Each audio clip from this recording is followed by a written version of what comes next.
नमस्कार दोस्तों, मैं Dharmendra Verma online study with DK में आपका बहुत बहुत स्वागत करता हूं। आज हम बात करने वाले हैं हिंदी पेडागोजी में 15 प्रश्नों के बारे में, पर्यावरण पेडागोजी के 15 प्रश्नों के बारे में और गणित पेडागोजी के 15 प्रश्नों के बारे में। काफी इंपॉर्टेंट है, 3 in 1 वीडियो होने वाला है, तो आपको स्किप बिल्कुल भी नहीं करना है, वीडियो को पूरा देखना है।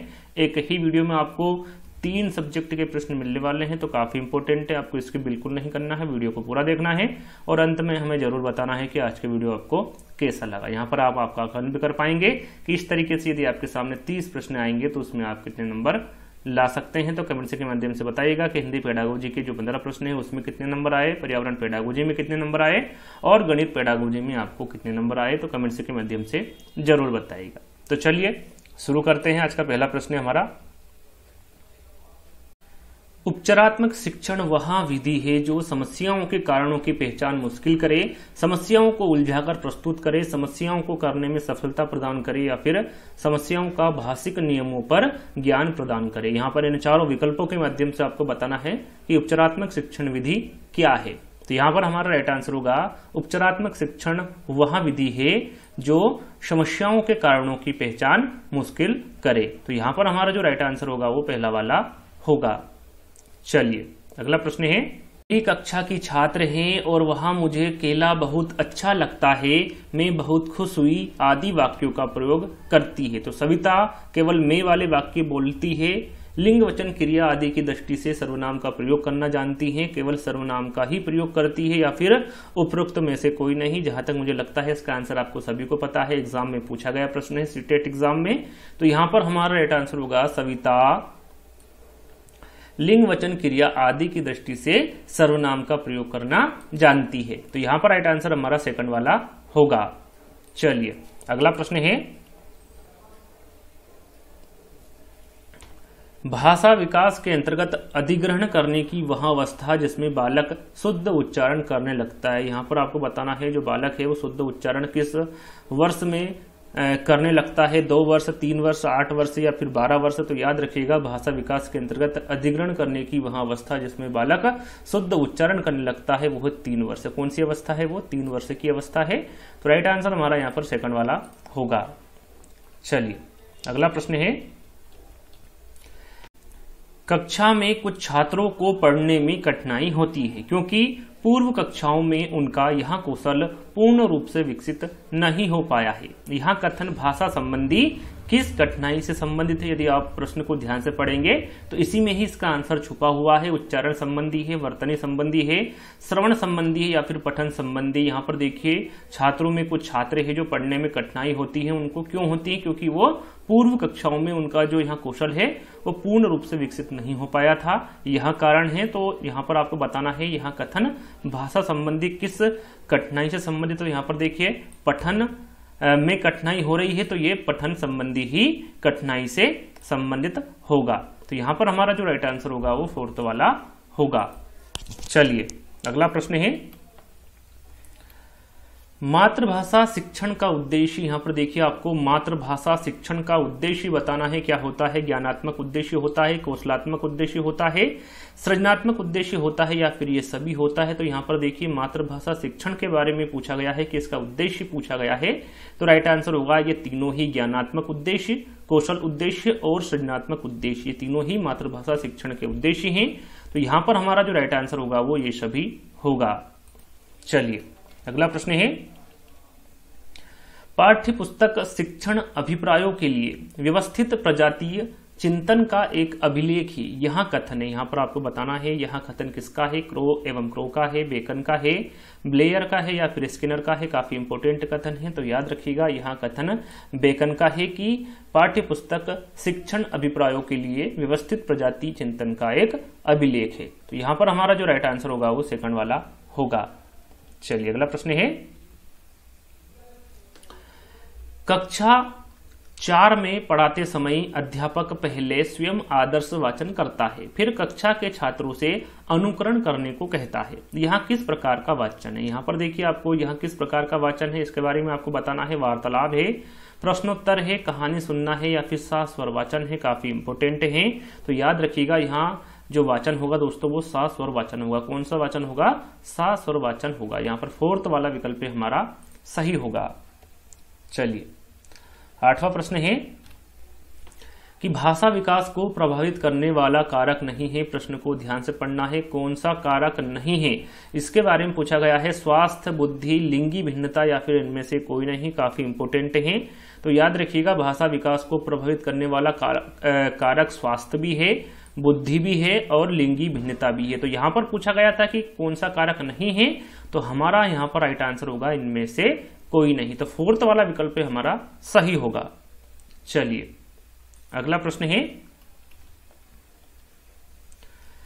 कविता का यथार्थ मूल्यांकन कैसे किया जाता है। प्रश्न को ध्यान से पढ़ना है। यहां पर कविता का यथार्थ मूल्यांकन आपको बताना है कैसे किया जाता है। सरल प्रणाली द्वारा, गुप्त प्रणाली द्वारा, समीक्षा प्रणाली द्वारा या फिर छोटी प्रणाली द्वारा। तो याद रखिएगा जो कविता का यथार्थ मूल्यांकन किया जाता है वो समीक्षा प्रणाली के द्वारा किया जाता है। तो यहां पर 3रा वाला विकल्प हमारा सही होगा। चलिए अगला प्रश्न है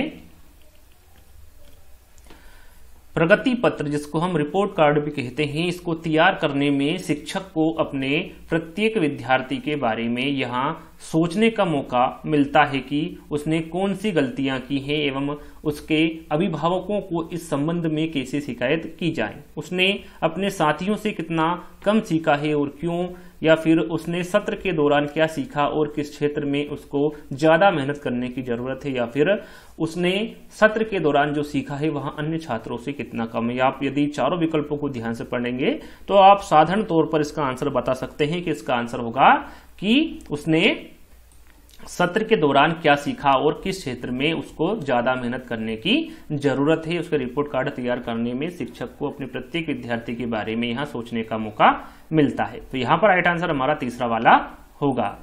चलिए अगला प्रश्न है मूल्यांकन का प्रयोजन है। यहां पर मूल्यांकन का प्रयोजन बताना है। बच्चों को डर के दबाव में अध्ययन के लिए प्रेरित करना, बच्चों को 2 वर्गों में विभाजित करना, बच्चे के विकास के हर पक्ष का मूल्यांकन करना या फिर दूसरे के विचारों को निष्क्रिय रूप में स्वीकार करना। तो यहां पर हमारा राइट आंसर होगा, काफी इंपोर्टेंट प्रश्न है, तो यहां पर राइट आंसर होगा मूल्यांकन का जो प्रयोजन होता है वो बच्चे के विकास के हर पक्ष का मूल्यांकन करना होता है। तो यहां पर हमारा जो राइट आंसर होगा वो 3रा वाला होगा।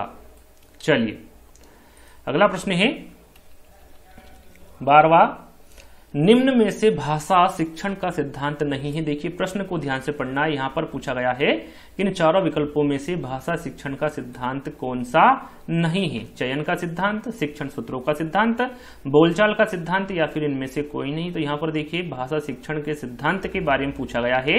तो यहां पर चयन का सिद्धांत, शिक्षण सूत्रों का सिद्धांत और बोलचाल का सिद्धांत, ये तीनों ही भाषा शिक्षण के ही सिद्धांत होते हैं। लेकिन प्रश्न में पूछा गया है कि कौन सा सिद्धांत नहीं है, तो यहां पर हमारा राइट आंसर होगा इनमें से कोई नहीं। तो 4th वाला विकल्प हमारा सही होगा। चलिए अगला प्रश्न है सहायक सामग्री वह सामग्री है जो कक्षा में अन्य शिक्षण परिस्थितियों में लिखित या बोली गई पादप सामग्री को समझने में सहायता प्रदान करती है। यहाँ निम्न में से किसका कथन, यहाँ पर आपने कथन को सुना, इसके बारे में आपको बताना है कि यहाँ जो कथन है ये किसका है। डेंट का है, कार्टल ए गुड का है, स्ट्रॉन्ग का है या फिर इनमें से कोई नहीं। काफी इंपोर्टेंट कथन है, तो याद रखिएगा यहाँ कथन डेंट का है। किसका है? डेंट का कथन है कि सहायक सामग्री वह सामग्री है जो कक्षा में या अन्य शिक्षण परिस्थितियों में लिखित या बोली गई पादप सामग्री को समझने में सहायता प्रदान करती है। तो यहाँ पर हमारा जो राइट आंसर होगा वो पहला वाला होगा। चलिए अगला प्रश्न है एक समावेशी कक्षा में भाषा शिक्षण को सुगम बनाने के लिए आप निम्न में से क्या उपाय करेंगे। प्रश्न को ध्यान से पढ़ना है। एक समावेशी कक्षा में भाषा शिक्षण को सुगम बनाने के लिए पूछा गया है कि इन चारों विकल्पों में से आप क्या उपाय करेंगे। पाठ्य सामग्री एकत्रित करेंगे, छात्रों में योग्यताओं का विकास करेंगे, भाषा परिवेश का निर्माण करेंगे या फिर उपरोक्त सभी। तो यहाँ पर हमारा राइट आंसर होगा भाषा परिवेश का निर्माण करेंगे। याद रखिएगा एक समावेशी कक्षा में भाषा शिक्षण को सुगम बनाने के लिए आपको भाषा परिवेश का निर्माण करना होगा। तो यहां पर हमारा जो राइट आंसर होगा वो तीसरा वाला होगा। चलिए लास्ट प्रश्न है यहां पर हिंदी पेडागोजी का। उच्चारण दोष के कारण, यहां पर देखिए उच्चारण दोष के कारण बताना आपको काफी इंपोर्टेंट है। इस प्रकार के प्रश्न एग्जाम में पूछे जाते हैं। वर्गों के उच्चारण का ज्ञान, शारीरिक कारण, क्षेत्रीय बोलियों का प्रभाव या फिर उपरोक्त सभी। तो यहां पर उच्चारण दोष के कारण पूछा है। तो यहां पर देखिए वर्गों के उच्चारण का ज्ञान, शारीरिक कारण और क्षेत्रीय बोलियों का प्रभाव, ये तीनों ही उच्चारण दोष के कारण है। तो यहां पर हमारा जो राइट आंसर होगा वो उपरोक्त सभी होगा। तो यहीं पर जो हमारे आज के हिंदी पेडागोजी के जो 15 प्रश्न हैं वे यहीं पर समाप्त होते हैं। अब चलते हैं हम पर्यावरण पेडागोजी के। यहाँ पर जो 15 प्रश्न मिलेंगे वो आपको पर्यावरण पेडागोजी से संबंधित मिलेंगे। यहाँ पर आपको 16 प्रश्न से लगाकर 30 प्रश्न तक पर्यावरण पेडागोजी के ही प्रश्न मिलेंगे। तो यहाँ पर 16वां प्रश्न है, पर्यावरण शिक्षा का मुख्य उद्देश्य। यहाँ पर देखिए आपको मुख्य उद्देश्य किसका बताना है, पर्यावरण शिक्षा का। औद्योगिकरण की प्रक्रिया को मंद करना, शुद्ध पेयजल आपूर्ति, खाद्य पदार्थों के उत्पादन पर जोर या फिर प्राकृतिक संसाधनों को नष्ट होने से बचाना। काफी इंपोर्टेंट है। तो ये है कि प्राकृतिक संसाधनों को नष्ट होने से बचाना, ये मुख्य उद्देश्य है पर्यावरण शिक्षा का। तो राइट आंसर हमारा यहाँ पर 4th वाला होगा। चलिए अगला प्रश्न है, कक्षा शिक्षण में दृश्य सामग्री का प्रयोग करने में आप किन बात का ध्यान रखेंगे। प्रश्न को ध्यान से पढ़ना है। देखिए यहाँ पर कक्षा शिक्षण में दृश्य सामग्री का प्रयोग करने में आप किस बात का ध्यान रखेंगे, ये पूछा गया है। उसे नाटकीय ढंग से प्रस्तुत करेंगे, वहां पाठ्य विषय के अनुरूप हो, वहां बच्चों को अज्ञात से ज्ञात की ओर ले जाने वाली हो, या फिर उसके बारे में बच्चों को पहले से ही बता देंगे। तो यहां पर हमारा राइट आंसर होगा, कक्षा शिक्षण में दृश्य सामग्री का प्रयोग करने से आप इस बात का ध्यान रखेंगे कि वहां पाठ्य विषय के अनुरूप हो। तो यहां पर हमारा जो राइट आंसर होगा वो 2nd वाला होगा। चलिए अगला प्रश्न है, प्राथमिक स्तर पर शिक्षण के लिए टेलीविजन का उपयोग स्थान, क्योंकि यहाँ अच्छे शिक्षकों की कमी है, इसलिए टेलीविजन पर पाठ्य वस्तु को पूरे विस्तार के साथ प्रस्तुत किया जा सकता है। इससे कक्षा में अनुशासनहीनता पैदा नहीं होगी, या फिर टेलीविजन पर जो कुछ देखा जाता है वह हमेशा के लिए याद हो जाता है। यदि आप इस प्रश्न को और इन चारों विकल्पों को अच्छे से पढ़ लेंगे तो आंसर आपके सामने है कि प्राथमिक स्तर पर शिक्षण के लिए टेलीविजन का उपयोग स्थान है, क्योंकि टेलीविजन पर पाठ्य वस्तु को पूरे विस्तार के साथ प्रस्तुत किया जा सकता है। तो यहां पर हमारा जो राइट आंसर होगा वो 2nd वाला होगा।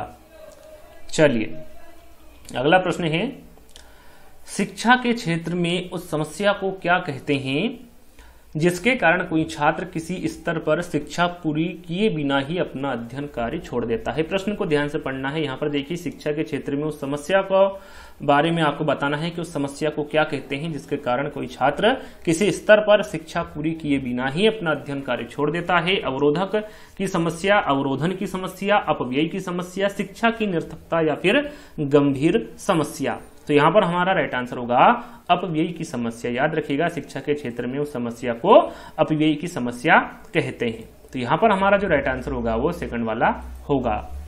चलिए अगला प्रश्न है, खेल एक ऐसी प्रक्रिया है जिसका उपयोग किया जाता है बालकों को पढ़ाने में, बालकों को खिलाने में, बालकों को सिखाने में या फिर बालकों का ध्यान बटाने में। काफी इंपोर्टेंट और काफी सरल है। यहाँ पर हमारा राइट आंसर होगा बालकों को सिखाने में। खेल एक ऐसी प्रक्रिया है जिसका उपयोग बालकों को सिखाने में किया जाता है। तो यहाँ पर राइट आंसर हमारा 3रा वाला होगा। चलिए अगला प्रश्न है, निबंधात्मक परीक्षणों के संबंध में निम्न में से कौन सा कथन असत्य है। प्रश्न को ध्यान से पढ़ना है। यहाँ पर देखिए असत्य कथन को पूछा गया है। शिक्षार्थी को यहाँ स्पष्ट होता है कि प्रश्न में क्या पूछा गया है। इस परीक्षणों के माध्यम से शिक्षार्थियों की संगठनात्मक क्षमता तथा तार्किक विवरण शक्ति का मूल्यांकन किया जाता है। छात्र पूरे पाठ्यक्रम से कुछ अंदाजा लगाए जाने वाले प्रश्नों की तैयारी करके परीक्षा दे देते हैं, या फिर शिक्षार्थी की कल्पना शक्ति की जांच की जा सकती है। तो यहाँ पर देखिए असत्य कथन पूछा गया है। तो राइट आंसर होगा इन परीक्षणों के माध्यम से शिक्षार्थियों की संगठनात्मक क्षमता तथा तार्किक विवरण शक्ति का मूल्यांकन किया जाता है। यहाँ कथन असत्य होगा निबंधात्मक परीक्षणों के संबंध में। तो यहाँ पर हमारा राइट आंसर होगा 2nd वाला।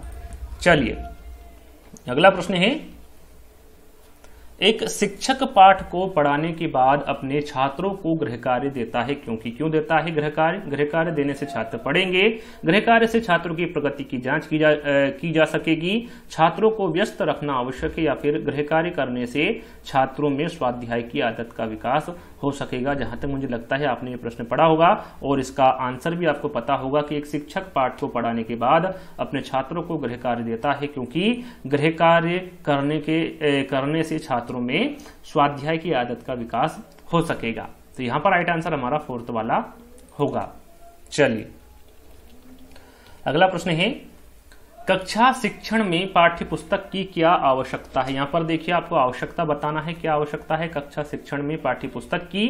सीखने के लिए पाठ्यक्रम पर आधारित व्यवस्थित विषय वस्तु, वह सामग्री जिस पर अध्यापकों का शिक्षण आधारित है, ऐसी सामग्री जिस पर अध्यापकों का शिक्षण आधारित है, या फिर अध्यापकों को पढ़ने का संदर्भ की सामग्री।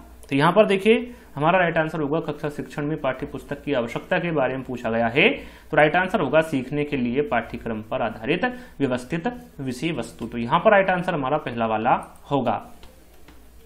चलिए अगला प्रश्न है, किसी विधा के अंतर्गत शिक्षार्थियों को कक्षा कक्ष में साधन सुविधाएं, पुस्तक, लेखन सामग्री आदि की व्यवस्था उपलब्ध कराई जाती है। यहाँ पर देखिए किस विधा के अंतर्गत होता है ऐसा, परिवीक्षित अध्ययन के, भ्रमण के, सामाजिकृत अभिव्यक्ति के, या फिर संग्रहालय के। तो याद रखिएगा ये होता है परिवीक्षित अध्ययन विधा के अंतर्गत शिक्षार्थियों को कक्षा कक्ष में साधन सुविधाएं, पुस्तकें, लेखन सामग्री आदि की व्यवस्था उपलब्ध कराई जाती है। तो यहाँ पर राइट आंसर हमारा पहला वाला होगा। चलिए अगला प्रश्न है,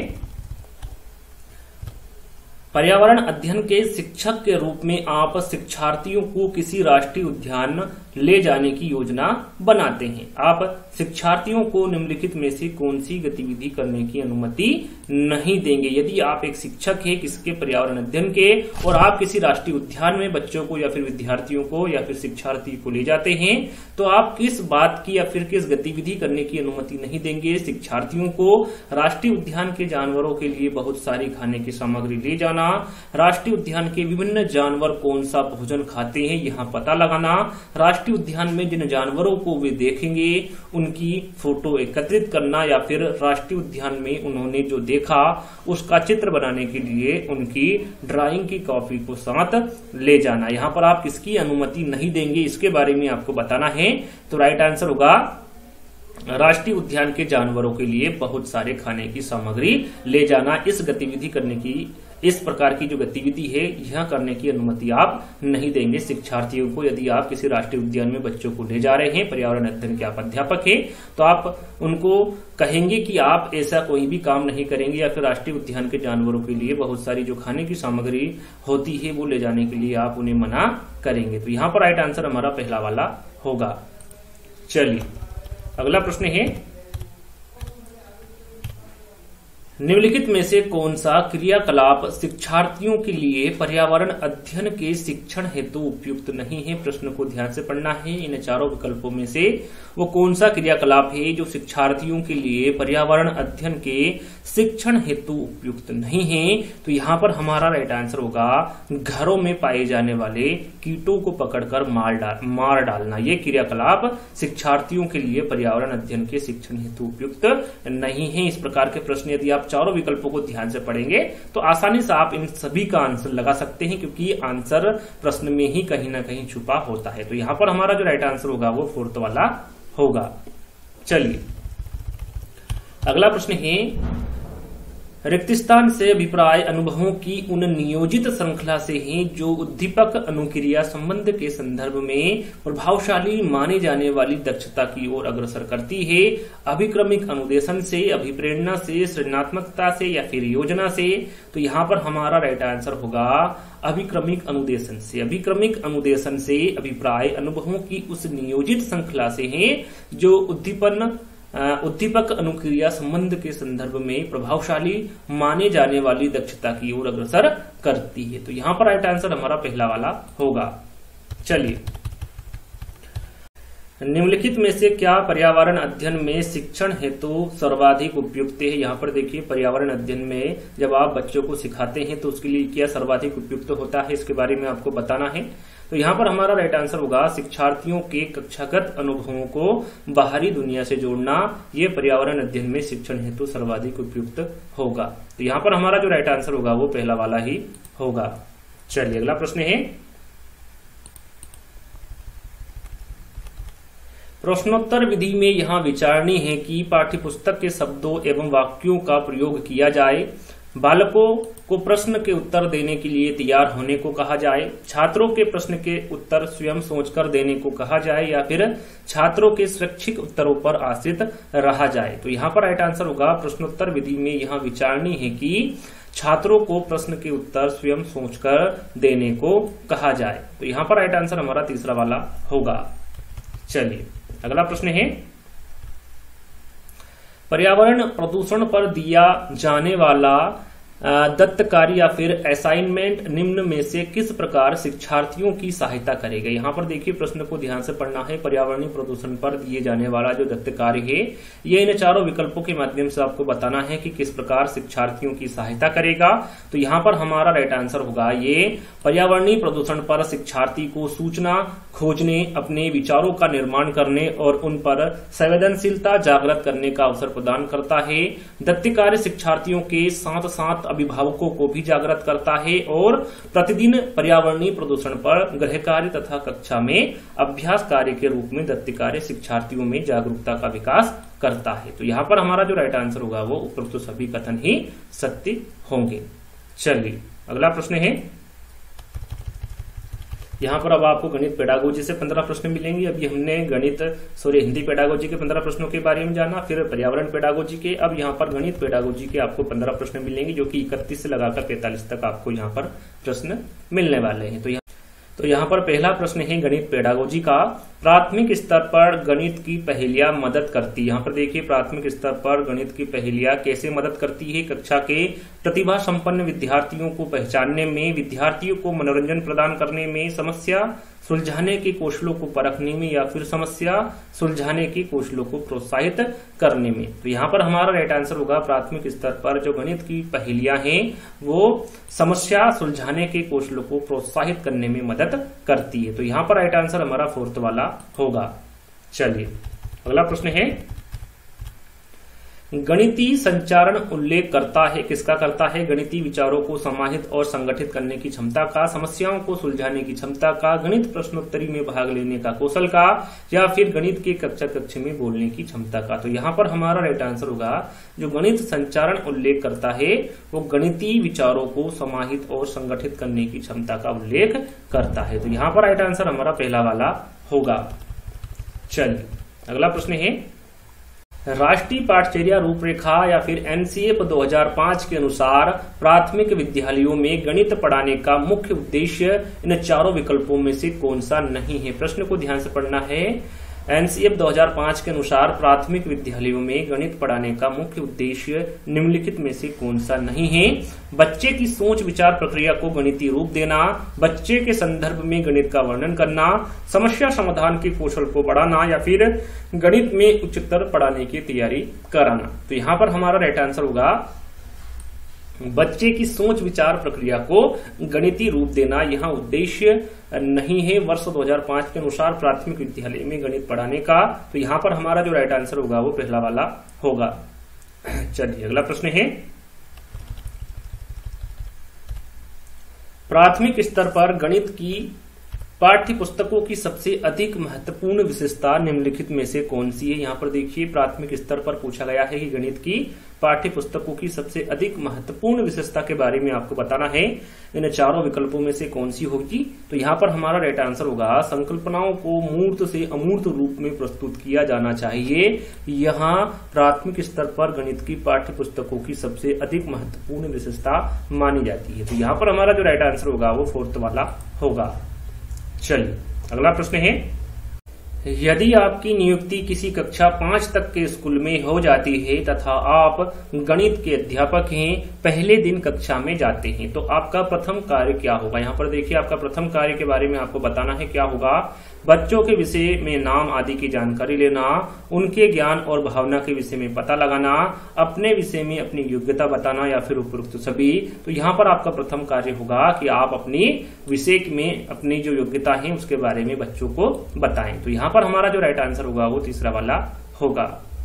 चलिए अगला प्रश्न है, गणित शिक्षण के दौरान बच्चों में त्रुटियों का विश्लेषण करने हेतु एक शिक्षक के लिए आवश्यक है। यहाँ पर एक शिक्षक के लिए क्या आवश्यक है? गणित शिक्षण के दौरान बच्चों में त्रुटियों का विश्लेषण करने हेतु यहाँ पर इन चारों विकल्पों के माध्यम से आपको सही आंसर पता करना है। तो यहाँ पर हमारा राइट आंसर होगा बच्चों को गणित विषय के प्रति जागरूक करना, बच्चों को गणितीय चिन्हों का सही प्रयोग करने के लिए समझाना और बच्चों में समस्या का विश्लेषण तथा संश्लेषण करने की योग्यता का विकास करना। ये तीनों ही आवश्यक है गणित शिक्षण के दौरान बच्चों में त्रुटियों का विश्लेषण करने हेतु। तो यहाँ पर हमारा जो राइट आंसर होगा वो उपरोक्त सभी होगा। चलिए अगला प्रश्न है, गणित विषय में छात्रों की रुचि पैदा करने के लिए प्रभावी तरीका होगा। यहाँ पर देखिए, गणित विषय में छात्रों की रुचि पैदा करने के लिए प्रभावी तरीके के बारे में आपको बताना है। कमजोर छात्रों हेतु अतिरिक्त कक्षाओं की व्यवस्था करना, समय विभाग चक्र में गणित विषय को अधिक कालांश देना, विद्यालय में गणित की पुस्तकें खरीद कर लाना या फिर खेल विधि से शिक्षण करवाना। तो यहाँ पर हमारा राइट आंसर होगा खेल विधि से शिक्षण कराना या फिर खेल विधि से समझाना। यह गणित विषय में छात्रों की रुचि पैदा करने के लिए सबसे प्रभावी तरीका होगा। तो यहाँ पर फोर्थ वाला विकल्प हमारा सही होगा। चलिए अगला प्रश्न है, मूल्यांकन एक ऐसी प्रक्रिया है जो हमें यहाँ बताती है कि सही ढंग से किसी वस्तु का मापन किया जाता है या फिर किया जा सकता है। यहाँ कथन किसका है? यहाँ पर कथन के बारे में आपको बताना है। किसका है? गुड्स का है, क्विलेन का है, हन्ना का है या फिर डांडेकर का है। काफी इंपोर्टेंट कथन है, तो याद रखिएगा यहाँ जो कथन है ये गुड्स का है कि मूल्यांकन एक ऐसी प्रक्रिया है जो हमें यहाँ बताती है कि सही ढंग से किसी वस्तु का मापन किया जा सकता है। यहाँ कथन गुड्स का है। यहाँ पर पहला वाला विकल्प हमारा सही होगा। चलिए अगला प्रश्न है, गणित मस्तिष्क को तीक्ष्ण एवं तीव्र बनाने में उसी प्रकार कार्य करता है जैसे किसी औजार को तीक्ष्ण करने में काम आने वाला पत्थर। इसके अध्ययन से स्पष्ट है कि तर्क सम्मत एवं क्रमबद्ध रूप से भली भांति सोचने की शक्ति आती है। यहाँ कथन किसका है? यहाँ पर आपको बताना है। यहाँ कथन किसका है? हब्स का है, प्लेटो का है, सल्टज का है या फिर लॉक का है। तो यहाँ पर हमारा राइट आंसर होगा यहाँ कथन हब्स का है। तो यहाँ पर हमारा जो राइट आंसर होगा वो पहला वाला होगा। चलिए अगला प्रश्न है, गणित विषय में मूल्यांकन एक प्रक्रिया है जिसका आशय, यहाँ पर देखिए आपको आशय बताना है। बच्चों में यहाँ पता लगाना कि गणित में उनकी रुचि का समावेशन है। मूल्यांकन से अध्यापकों द्वारा बच्चों की शैक्षिक उपलब्धि का पता लगाना, बच्चों की कमजोरी का पता लगाना या फिर उपरोक्त में से कोई नहीं। तो यहाँ पर हमारा राइट आंसर होगा मूल्यांकन से अध्यापकों द्वारा बच्चों की शैक्षिक उपलब्धि का पता लगाना। तो यहाँ पर राइट आंसर हमारा सेकंड वाला होगा। चलिए, गणित सभी विज्ञानों का सिंहद्वार व कुंजी है। यहाँ कथन किसका है? काफी इंपोर्टेंट कथन है, काफी सरल है और आपको इसका आंसर पता भी होगा कि यहाँ कथन किसका है। तो यहाँ कथन बेकन का है। गणित सभी विज्ञानों का सिंहद्वार व कुंजी है, यह कथन बेकन का है। तो यहाँ पर राइट आंसर हमारा सेकंड वाला होगा। चलिए अगला प्रश्न है, कक्षा में गणित शिक्षण के साथ साथ आयोजित की जाने वाली मासिक परीक्षाओं की आवश्यकता होती है। छात्रों की कमजोरी दूर करने के लिए होती हैं, छात्रों की वार्षिक परीक्षाओं में अंक वृद्धि के लिए होती हैं, छात्रों के अधिक से अधिक अभ्यास के लिए होती हैं या फिर छात्रों की गणित के प्रति रुचि बढ़ाने के लिए होती हैं। तो यहाँ पर हमारा राइट आंसर होगा वो होती हैं छात्रों के अधिक से अधिक अभ्यास के लिए। तो यहाँ पर राइट आंसर हमारा तीसरा वाला होगा। चलिए अगला प्रश्न है, गणित की समकेंद्री पद्धति की विशेषता है सरल से कठिन की ओर, कठिन से सरल की ओर, सरल से सरल की ओर या फिर कठिन से कठिन की ओर। काफी सरल सा प्रश्न है। गणित की जो समकेंद्रित पद्धति की विशेषता होती है वो हमेशा सरल से कठिन की ओर ही होती है। तो यहाँ पर राइट आंसर हमारा पहला वाला ही होगा। चलिए अगला प्रश्न है, मूल्यांकन की दृष्टि से एक अच्छी परीक्षा में सामान्यतः निम्नलिखित में से कौन सा गुण आवश्यक नहीं है। प्रश्न को ध्यान से पढ़ना है।